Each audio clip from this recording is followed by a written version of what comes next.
Hello students, कैसे हैं आप सभी लोग। उम्मीद है आप लोग बहुत अच्छे होंगे। माय नेम इज़ आशीष गिरी। पिछली वीडियो के अंदर हमने डिस्कस किया था फंजाई के जनरल फीचर्स के बारे में। अगर आप उन वीडियोस को देखना चाहते हैं तो चैनल के अंदर जाकर देख सकते हैं। इस वीडियो के अंदर हम डिटेल में डिस्कस करेंगे एल्गी के जनरल फीचर्स के बारे में। तो यदि आप एक बीएससी और एमएससी के स्टूडेंट हैं तो ये वीडियो आपके लिए काफ़ी हेल्पफुल होगी। इसके माध्यम से आप लोग नोट्स भी बना सकते हैं, क्योंकि एग्जाम पेपर में बीएससी और एमएससी के स्टूडेंट बहुत कम लिख कर आते हैं। अगर इस तरह के क्वेश्चन आपसे पूछे जाए, जैसे कि लॉन्ग क्वेश्चन में आपसे कई बार पूछा गया है describe the general features of algae, या साथ में कोई एडिशनल टॉपिक जैसे क्लासिफिकेशन भी दे दिया जाता है, तब आपको कितना लिखना होता है? कम से कम 5 या 6 पेज आपको लिखने होते हैं ताकि आपको अच्छे मार्क्स मिल सकें। तो ऐसे में स्टूडेंट आप लोग इस वीडियो के माध्यम से डिटेल में नोट्स भी बना सकते हैं। जितने भी ऐसे स्टूडेंट हैं जो कि पीजीटी बायोलॉजी की प्रिपरेशन कर रहे हैं, या एमएससी बॉटनी एंट्रेंस एग्जाम की प्रिपरेशन कर रहे हैं, या नीट की प्रिपरेशन कर रहे हैं, उन स्टूडेंट्स के लिए भी ये वीडियो काफ़ी ज़्यादा हेल्पफुल होगी। क्योंकि इस वीडियो के अंदर मैं आपको ये भी बताऊंगा कि कौन कौन से ऐसे पॉइंट है जहां से एमसीक्यूज भी पूछा जाता है। तो चलिए स्टूडेंट, वीडियो को स्टार्ट करते हैं। फर्स्ट ऑफ ऑल हम ये देख लेते हैं कि प्लांट किंगडम के अंदर जो एल्गी की पोजीशन क्या है। क्योंकि आपको पता है एल्गी जो है एक प्लांट है, तो इन्हें किंगडम प्लांट के अंदर कहां पर रखा गया है। तो आपको पता है कि जो प्लांट किंगडम है उसको 2 भागों में कैटेगराइज किया गया है, क्रिप्टोगेमी एंड फेनोरोगेमी। अब ये जो क्रिप्टोगेमी है, इसके अंदर जो थैलोफाइटा ग्रुप है उसके अंदर फंजाई और एल्गी को रखा गया है, क्योंकि इन दोनों की जो बॉडी है, जो थैलस ऑर्गेनाइजेशन है, वो थैलोइड बॉडी होती है। और थैलोइड बॉडी एक ऐसी बॉडी है जिसमें true leaf, stem and root नहीं पाया जाता, राइट, वो एब्सेंट रहता है। तो यहां पर स्टूडेंट आपको सिंपली पता चल गया कि प्लांट किंगडम के अंदर एल्गी को थैलोफाइटा ग्रुप में रखा गया है। विज्ञान की वो शाखा जिसके अंतर्गत हम एल्गी की स्टडी करते हैं उसे कहा जाता है फाइकोलॉजी, और जो स्टडी करता है उसको हम बोलेंगे फाइकोलॉजिस्ट। स्टूडेंट कई बार एग्जाम पेपर में शॉर्ट क्वेश्चन में, या कई बार स्टूडेंट एमसीक्यूज के माध्यम से भी पूछा जाता है father of phycology. Father of phycology कौन है स्टूडेंट? तो आपको लिखना है एफ ई फ्रिच। जो एफ ई फ्रिच है स्टूडेंट, ये फादर ऑफ फाइकोलॉजी है। यदि आपसे पूछा जाए फादर ऑफ इंडियन फाइकोलॉजी कौन है, तो एम ओ पी आयंगर जो है ये फादर ऑफ इंडियन फाइकोलॉजी है। पूरे अर्थ पर स्टूडेंट जो ग्रीन प्लांट ऑक्सीजन को प्रोड्यूस करते हैं उसमें से 50% ऑक्सीजन एल्गी के माध्यम से प्रोड्यूस होता है, राइट। तो आप लोग समझ सकते हैं कि एल्गी हमारे लिए कितना ज्यादा इंपॉर्टेंट है। हालांकि जब हम इसके इकोनॉमिक इंपॉर्टेंस को डिस्कस करेंगे तब आपको और भी ज्यादा डिटेल में समझ में आएगा कि एल्गी की वैल्यू क्या है। हेडिंग डालीजिए इंट्रोडक्शन। देखिए, अगर लॉन्ग क्वेश्चन में आपसे पूछा जाता है तो सबसे पहले आप लोग इसको इंट्रोड्यूस करेंगे कि एल्गी क्या है। जैसे कि यहां पर आप लोग लिखेंगे द टर्म एल्गी। ये जो एल्गी टर्म है ये किसने दिया था और किस वजह से दिया था? तो एल्गी एक लैटिन वर्ड है जिसका मतलब होता है सीवीड्स। सीवीड्स का मतलब समझते हैं समुद्री खरपतवार, वीड्स का मतलब गार्बेज, कूड़ा कचरा। तो इन्हें एक तरीके से सीवीड्स कहा जाता है। Was first introduce by Linnaeus in 1753। 1753 में लिनियस ने इसको इंट्रोड्यूस किया था। The algae comprises of a large heterogeneous assemblage of plant which are diverse in habitat. अगर आप लोग देखें तो एल्गी में बहुत ज्यादा डाइवर्सिफिकेशन देखने को मिलता है इसके हैबिटाट से रिलेटेड, यानी ये किस किस जगह पर पाए जाते हैं और कैसे कैसे हैबिटाट में पाए जाते हैं, तो वहां पर बहुत वेरिएशन शो करते हैं, काफी ज्यादा डाइवर्सिफिकेशन शो करते हैं। साइज में भी स्टूडेंट इनका कोई स्पेसिफिक साइज नहीं है जिससे कि आप आइडिया लगा सके कि सभी एल्गी का साइज ये हो सकता है, उसमें भी बहुत ज्यादा वेरिएशन देखने को मिलता है, राइट। इनका जो ऑर्गेनाइजेशन है थैलस ऑर्गेनाइजेशन, वहां पर भी काफी वेरिएशन देखने को मिलता है। यूनिसेलुलर से मल्टी सेलुलर तक इनका थैलस होता है, माइक्रोन से लेकर मीटर तक इनके थैलस का साइज होता है, right. Physiology, biochemistry and reproduction में भी काफी वेरिएशन देखने को मिलता है। It is A important group of Thallophyta and study of algae, यानी विज्ञान की वह शाखा जिसके अंतर्गत आप एल्गी की स्टडी करते हैं उसे फाइकोलॉजी कहा जाता है। The algae are chlorophyll containing primitive plant. ये जो एल्गी होते हैं इनमें क्लोरोफिल प्रेजेंट रहता है, और क्लोरोफिल प्रेजेंट होने की वजह से एल्गी अपने फूड का फॉर्मेशन खुद ही करते हैं। तो ये मेन डिफरेंस रहता है। अगर हम बात करें थैलोफाइटा के अंदर फंजाई और एल्गी के बीच जो मेन डिफरेंस क्या है, तो फंजाई में क्लोरोफिल प्रेजेंट नहीं होता, यानी कि वो खुद से अपने भोजन का निर्माण नहीं कर पाते, जिसकी वजह से उसमें जो न्यूट्रिशन पाया जाता है वो हेट्रोट्रॉफिक होता है। लेकिन यदि हम बात करें एल्गी की, तो इनके अंदर क्लोरोफिल प्रेजेंट होता है जिसकी वजह से फोटोसिंथेसिस करते हैं, जिसकी वजह से ये जो है अपने फूड का फॉर्मेशन खुद से कर लेते हैं, राइट। तो इन्हें हम ऑटोफाइटिक भी कहा जाता है, और इनके अंदर जो न्यूट्रिशन होता है वो ऑटोट्रॉफिक होता है, ठीक है। Which can manufacture their own food, ये अपने फूड का मैन्युफैक्चरिंग खुद से कर लेते हैं। तो लिखेंगे नंबर फर्स्ट पॉइंट इंट्रोडक्शन के बाद आपको पॉइंट वाइज सभी चीजें लिखनी है और समझना भी है। नंबर फर्स्ट पॉइंट में लिखेंगे algae are chlorophyll bearing autotrophic thalloid plant body. Chlorophyll इसमें प्रेजेंट रहता है, ऑटोट्रॉफिक है यानी कि खुद से भोजन का निर्माण कर लेते हैं, थैलोइड इनकी प्लांट बॉडी है। थैलोइड मतलब एक ऐसी प्लांट बॉडी जिसमें true leaf, stem and root absent रहता है। अब आप लोग सोच रहे हैं ट्रू का क्या मतलब है। अब देखिए जितने भी हायर प्लांट्स होते हैं उसमें क्लियरली दिखाई देता है पत्ती अलग है, जड़ अलग होता है, तना अलग होता है। लेकिन ये जो एल्गी होते हैं इनमें एक तरीके से रूट लाइक स्ट्रक्चर दिखाई देती है, लेकिन वो रूट नहीं होते, वो राइजोइड्स होता है, राइट। यानी कि आपको रूट की तरह स्ट्रक्चर दिखाई देंगी, लीफ की तरह दिखाई देंगी, लेकिन वो ट्रू नहीं होती है, बस यही डिफरेंस होता है। Number second point note down करेंगे स्टूडेंट, अकरेंस यानी प्राप्ति स्थान। एल्गी कहां पर पाई जाती है, इनका हैबिटाट कहां पर है। तो एल्गी आर यूबिक्यूटस, यानी कि ये लगभग सभी जगह पर पाए जाते हैं, present in everywhere in distribution. अगर आप इनका डिस्ट्रीब्यूशन देखें तो हम कह सकते हैं कि ये कॉस्मोपॉलिटन यानी वर्ल्ड वाइड डिस्ट्रीब्यूशन को शो करते हैं। They are found in fresh water as well as marine water. ये दोनों वाटर के अंदर पाए जाते हैं, फ्रेश वाटर में भी पाए जाते हैं और मैराइन वाटर यानी जो समुद्र का पानी होता है उसमें भी पाए जाते हैं। ये सोइल में भी पाए जाते हैं, लेकिन ध्यान रहे सोइल जहां पर मॉइस्चर अवेलेबल हो, ठीक है। इसके बाद चट्टान पर भी पाए जाते हैं, रॉक पर भी। एपीफाइट के रूप में भी पाए जाते हैं, पैरासाइट के फॉर्म में भी पाए जाते हैं। एपीफाइट का मतलब समझते हैं, किसी बड़ी जो पेड़ होते हैं उसके ऊपर भी एपीफाइट के रूप में अपने जीवन का व्यापन करते हैं। इसके अलावा पैरासाइट के फॉर्म में भी, चाहे प्लांट हो या एनिमल, उसकी बॉडी पर, उसके अंदर भी, यानी कि किसी एनिमल या प्लांट की बॉडी के अंदर भी ये अपने जीवन का व्यापन करते हैं, वहां पर भी इनका हैबिटाट पाया जाता है, और बॉडी के ऊपर भी, ठीक है, इनसाइड और आउटसाइड दोनों जगह पे। तो हैबिटाट में स्टूडेंट इस तरह का डाइवर्सिफिकेशन ये शो करते हैं। ये हॉट स्प्रिंग्स के अंदर यानी जो गर्म पानी वाले झरने होते हैं वहां पर भी ये पाए जाते हैं, डेजर्ट में भी पाए जाते हैं, परमानेंट स्नो फील्ड्स में भी ये पाए जाते हैं, जहां पर बहुत ज्यादा बर्फबारी होती है ऐसी जगह पर भी ये पाए जाते हैं। But they are mainly dwell in aquatic environments. Most important point है, मोस्टली जो ज्यादातर एल्गी है वो कहां पर पाई जाती हैं, वो जो है फ्रेश वाटर के अंदर पाई जाती हैं। ये ज्यादातर एक्वेटिक होती हैं क्योंकि वहां पर रिप्रोडक्शन में काफी ज्यादा पानी की जरूरत पड़ती है। इसके बाद स्टूडेंट हम बात करें बेस्ड ऑन हैबिटाट, यानी हैबिटाट के बेस पर ये जो एल्गी होती है ये दो प्रकार की होती है, एक्वेटिक एंड टेरेस्ट्रियल, यानी पानी में भी पाई जाती है और धरती पे भी पाई जाती है, ठीक है, स्थलीय भी होती है। कुछ अनकॉमन हैबिट भी होते हैं। ये जो एल्गी है वो कुछ अनकॉमन हैबिटाट को भी शो करते हैं। ये होलोफिटिक भी होती हैं। अब आपका क्वेश्चन होगा सर ये होलोफिटिक क्या होता है। कुछ एल्गी स्टूडेंट ऐसी भी होती हैं जो कि हाई कंसंट्रेशन सोल्ट वाटर के अंदर भी ग्रो कर जाती हैं, उन्हें होलोफाइटिक कहा जाता है। इसके अलावा सिम्बियोटिक, जैसे मैं एग्जांपल के रूप में आपको बताऊं तो लाइकेन, सिम्बियोटिक के फॉर्म में भी इनका हैबिटाट देखने को मिलता है, एक सहचर्य प्रदर्शित करते हैं। लाइकेन के अंदर एल्गी का कंपोनेंट होता है, फंगल का भी कंपोनेंट होता है, और ये दोनों कंपोनेंट आपस में मिल करके ऐसी ऐसी जगह पर सर्वाइव कर जाते हैं जहां पर ये इंडिविजुअली सर्वाइव नहीं कर पाते। समझ रहे हो, यहां पर समझने की कोशिश करेंगे। ये ऐसे ऐसे चट्टानों पर, डेजर्ट में, ऐसी ऐसी जगह पर ये ग्रो कर सकते हैं साथ में, जहां पर ये इंडिविजुअली, यानी कि ना तो फंजाई ग्रो कर सकता है ना ही एल्गी ग्रो कर सकता है। लेकिन जब ये दोनों साथ में होते हैं तो ये बहुत ही एडवर्स कंडीशन में भी सर्वाइव कर सकते हैं, ठीक है। तो ये सिम्बियोटिक हैबिटाट को भी शो करता है। क्रायोफाइटिक भी हैबिटाट इनका देखने को मिलता है। इसके अलावा स्टूडेंट ये थर्मोफाइट्स भी होते हैं, यानी कि ऐसी जगह जहां पर लगभग 50 से 70 डिग्री सेल्सियस का टेम्परेचर हो, ऐसी जगह पर भी ये सर्वाइव कर पाते हैं। लिथोफाइट्स भी होते हैं, यानी किसी चट्टान के ऊपर भी इनका हैबिटाट देखने को मिलता है, किसी पत्थर पर पाए जाते हैं, ठीक है। एपीफाइटिक मैं ऑलरेडी आपको बता चुका हूं। एपीफाइटिक के अंदर स्टूडेंट इतने ज्यादा वेरिएशन है, आपको जानकर हैरानी होगी कि कुछ एल्गी अपने हैबिटाट के लिए एल्गी के ऊपर ही रहते हैं, राइट, यानी एल्गी ऑन एल्गी।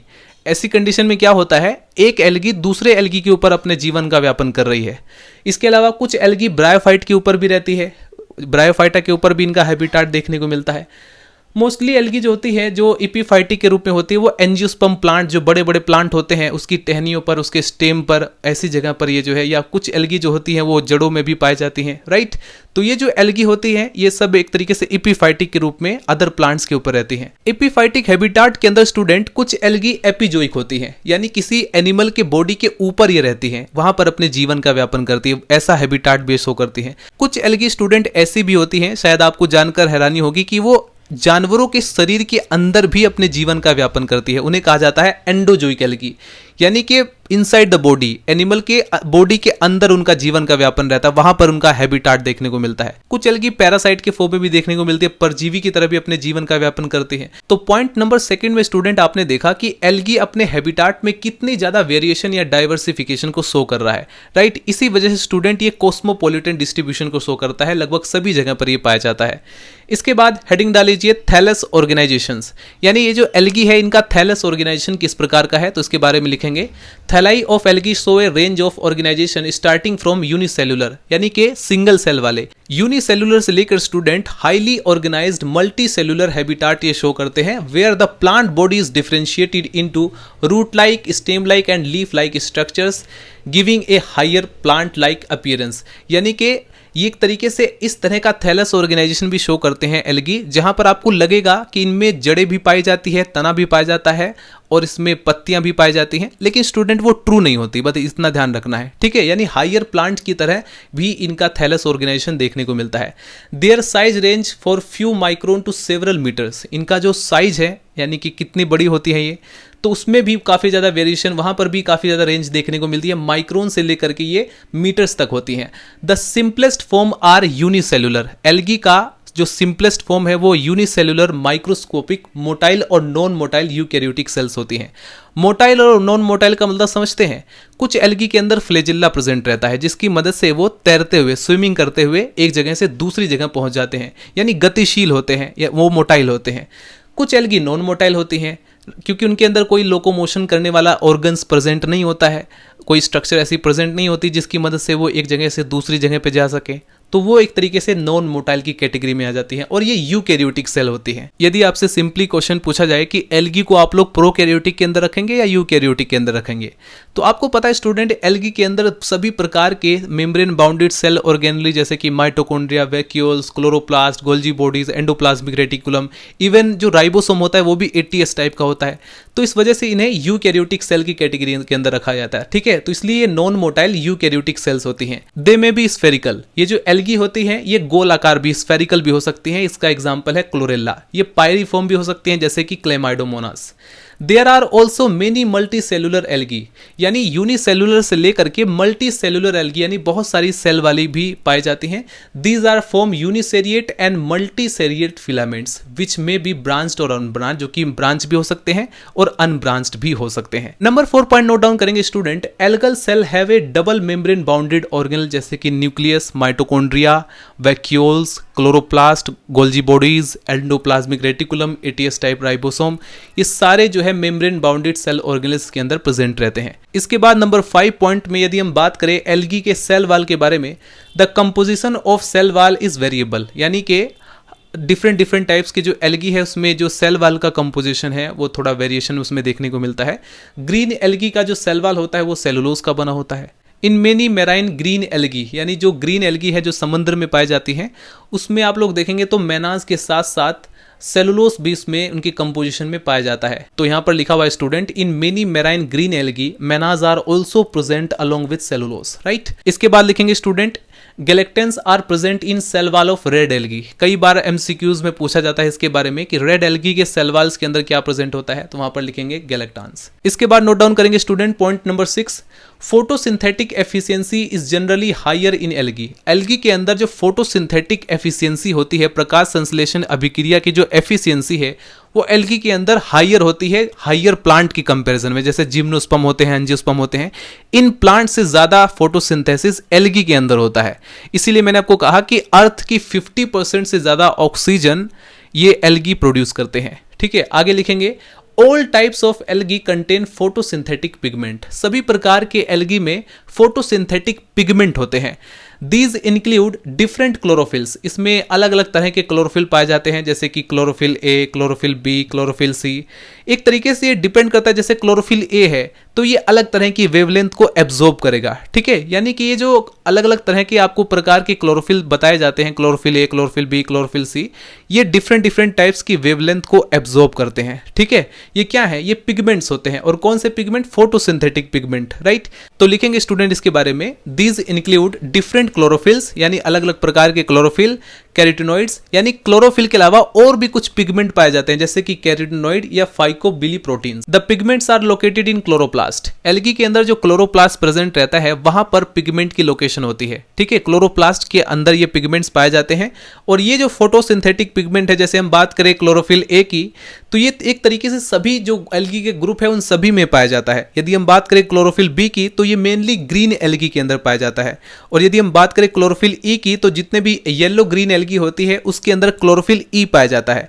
यदि हम बात करें क्लोरोफिल डी की स्टूडेंट, तो वो स्पेशली रेड एल्गी के अंदर पाया जाता है। ये मोस्ट इंपॉर्टेंट है कि क्लोरोफिल डी जो पिगमेंट होता है वो कौन से एल्गी में पाया जाता है, तो आप लोग लिखेंगे रेड एल्गी के बारे में। एमसीक्यूज में कई बार पूछा जाता है, ठीक है, पीजीटी के एग्जाम में पूछा गया था। फटाफट नोट डाउन करेंगे स्टूडेंट, या फिर आप लोग स्क्रीनशॉट भी ले सकते हैं। इसके बाद हम और भी फीचर्स को कवर करेंगे। पॉइंट नंबर 7 नोट डाउन करेंगे student, vascular tissue. Vascular tissue का काम होता है कंडक्शन करना। अब ये जो एल्गी है इनमें वेस्कुलर टिश्यू अब्सेंट रहता है, और एक्चुअली में एल्गी के अंदर वेस्कुलर टिश्यू की आवश्यकता या रिक्वायरमेंट भी नहीं होती है। कंडक्शन क्या होता है, जैसे आपने सोचा होगा कि इतने बड़े बड़े दुनिया में प्लांट्स होते हैं, इवन जो दुनिया का सबसे बड़ा पौधा है वो 115 मीटर के आसपास है। तो सोचो नीचे से धरती से पानी अगर आप लोग जड़ में दे रहे हैं तो वो पानी कैसे इतनी ऊंचाई पर पहुंच जा रहा है। तो एक तरीके से अब उसमें कोई मोटर तो नहीं लगा हुआ है जो पानी को प्रेशर के साथ ऊपर भेज देता है against the gravitational force. Gravitation force के अगेंस्ट इतनी ऊंचाई पर पानी कैसे पहुंचता है। तो पौधों के अंदर कंडक्टिंग टिश्यूज होते हैं, जैसे जाइलम, फ्लोएम, ये सब क्या है, कंडक्टिंग टिश्यूज होते हैं, जो कि एक तरीके से जो मिनरल सोल्ट्स होता है, जो वाटर होता है, वो उसको पहुंच जाते हैं। जाइलम का काम क्या होता है, जड़ों से पानी और मिनरल सोल्ट्स को एब्जॉर्ब करना और उसे प्लांट के जो तना होता है या लीफ होती है वहां तक पहुंचाना। और जो फोटोसिंथेटिकली फूड का प्रिपरेशन होता है, आपको पता है ग्रीन पौधे के अंदर क्लोरोफिल प्रेजेंट होता है जिसकी वजह से फोटोसिंथेसिस करते हैं। तो फोटोसिंथेसिस से जो बना हुआ जो खाना है, जो फूड है, जो प्रिपेयर्ड फूड है, उसको प्लांट की सभी भागों तक पहुंचाने का कार्य फ्लोएम का होता है। लेकिन यहां पर देखो एल्गी के केस में, एक तो ये ऑलरेडी वाटर के अंदर मौजूद हैं, तो इन्हें वाटर की कंडक्शन की आवश्यकता ही नहीं होती है, राइट। तो लिखेंगे इसके बारे में, as they live in aquatic medium, क्योंकि ये एक्वेटिक मीडियम में रहते हैं, जलीय इनका हैबिटाट है, तो ऐसे में no vascular tissue required for water conduction. Water conduction के लिए किसी भी प्रकार के टिश्यू की आवश्यकता नहीं है। इन सम लार्ज ब्राउन एल्गी, यानी जो बड़ी वाली जो ब्राउन वाली एल्गी होती है उसमें ट्रम्पेट हाइफी प्रेजेंट रहती हैं। ट्रम्पेट हाइफी का क्या मतलब, एक तरीके से वो फूड कंडक्टिंग ट्यूब्स होती हैं, सिमिलर टू जैसे आपने फ्लोएम के अंदर शीव ट्यूब्स देखा है, जस्ट उसी के सिमिलर ये होता है। Found that carry from lamina to the holdfast. ये क्या करते हैं, ये फूड को लेमिना से होल्ड फास्ट तक के पहुंचाते हैं। इसके बाद नोट डाउन करेंगे student point number 8, food reserves. अब आपको पता है कि एल्गी फोटोसिंथेसिस परफॉर्म करता है, फोटोसिंथेसिस के द्वारा ये फूड का प्रिपरेशन करता है। तो वो फूड स्टोर किस फॉर्म में होता है, ठीक है, उसके बारे में हम देखने वाले हैं। क्योंकि आपको पता है कि एल्गी के डिफरेंट ग्रुप्स होते हैं, अलग अलग ग्रुप्स में ये जो फूड का स्टोरेज है, जो आरएफएम है, रिजर्व फूड मटेरियल है, ये अलग अलग फॉर्म में स्टोर होता है। जैसे कि यहां पर लिखेंगे food reserves vary from group to group. Group to group ये वेरी करता है। ब्लू ग्रीन एल्गी में अगर आप लोग देखें, जैसे कि ये बीजी है, तो इसमें साइनोफाइसिन के फॉर्म में इनका जो रिजर्व फूड मटेरियल है वो स्टोर रहता है। एक तरीके से साइनोफाइसिन क्या है, स्टार्च लाइक एक सब्सटेंस होता है, एक मटेरियल होता है। अगर आप लोग ग्रीन एल्गी के अंदर देखें तो उसमें स्टार्च के फॉर्म में उनका रिजर्व फूड मटेरियल स्टोर रहता है। अगर आप लोग ब्राउन एल्गी के अंदर देखें तो उसमें लेमिनेरिन के फॉर्म में उनका जो रिजर्व फूड मटेरियल है वो स्टोर रहता है। लेमिनेरिन भी एक तरीके से डेक्स्ट्रीन लाइक कार्बोहाइड्रेट होता है। वहीं अगर आप लोग रेड एल्गी के अंदर देखें, कई बार एमसीक्यूज में पूछा गया है, रेड एल्गी के अंदर जो रिजर्व फूड मटेरियल जो आरएफएम होता है वो स्टोर होता है फ्लोरिडियन स्टार्च के फॉर्म में, ठीक है। अब ये फ्लोरिडियन एक तरीके से क्या है कि ये भी स्टार्च की तरह एक पॉलीसेकेराइड होता है, ठीक है। यूग्लिनोइड के अंदर देखें तो उसमें पैरामाइलोन के फॉर्म में उनका जो रिजर्व फूड मटेरियल स्टोर रहता है। येलो ग्रीन और गोल्डन ब्राउन एल्गी के अंदर स्टूडेंट क्राइसोलेमिनेरिन के फॉर्म में उनका रिजर्व फूड मटेरियल स्टोर रहता है। तो ये ग्रुप टू ग्रुप वेरी करता है, ठीक है। ये जो ब्राउन एल्गी होती है स्टूडेंट, इसमें एक सोल्यूबल मैनिटोल के फॉर्म में भी रिजर्व फूड मटेरियल स्टोर रहता है। तो ये हमने डिस्कस किया एल्गी के अंदर जो फूड है वो कैसे रिजर्व होता है और किस किस फॉर्म में होता है। अब हम डिस्कस करते हैं पॉइंट नंबर 9, म्यूसिलेज। इसके बारे में लिखेंगे the whole algae body is covered by mucilage. ये जो एल्गी की पूरी बॉडी होती है ये एक म्यूसिलेज से कवर्ड रहती है, घिरी रहती है, विच प्रोटेक्ट फ्रॉम डेसिकेशन। ये बेसिकली क्या करता है, ये इसको डिहाइड्रेशन से बचाता है, मॉइस्चर को बनाए रखता है, राइट। इसके बाद पॉइंट नंबर 10 में नोट डाउन करेंगे रिप्रोडक्शन, अब देखिए रिप्रोडक्शन की यदि हम बात करें एल्गी में तो तीनों मेथड से इनके अंदर रिप्रोडक्शन होता है। जैसे आपने फंजाई के अंदर देखा था कि उसमें भी तीनों मेथड से रिप्रोडक्शन होता है, यहाँ पर भी इसमें वेजिटेटिव रिप्रोडक्शन होता है, एसेक्सुअल रिप्रोडक्शन होता है, सेक्सुअल रिप्रोडक्शन भी इसमें प्रेजेंट होता है। वेजिटेटिव रिप्रोडक्शन एल्गी के अंदर इट अकर्स थ्रू फ्रेगमेंटेशन, इनके अंदर फ्रेगमेंटेशन के थ्रू जो है वेजिटेटिव रिप्रोडक्शन होता है, फ्यूजन के थ्रू होता है जैसे कि एग्जांपल डाइटम्स। इसके अलावा ट्यूबर्स के फॉर्म में भी इनका वेजिटेटिव रिप्रोडक्शन होता है, जैसे फॉर एग्जांपल कारा एल्गी के बारे में मैं काफी डिटेल में समझा चुका हूं, वहां पर मैंने आपको बताया था कि इनमें जो वेजिटेटिव रिप्रोडक्शन होता है वो ट्यूबर्स के फॉर्मेशन के हेल्प से होता है। इसके अलावा नोस्टॉक एल्गी है तो उसमें हार्मोगोनिया का फॉर्मेशन होता है, तो उस तरीके से ये जो है वेजिटेटिव रिप्रोडक्शन करते हैं। इसके बाद पॉइंट नंबर 11 एसेक्सुअल रिप्रोडक्शन।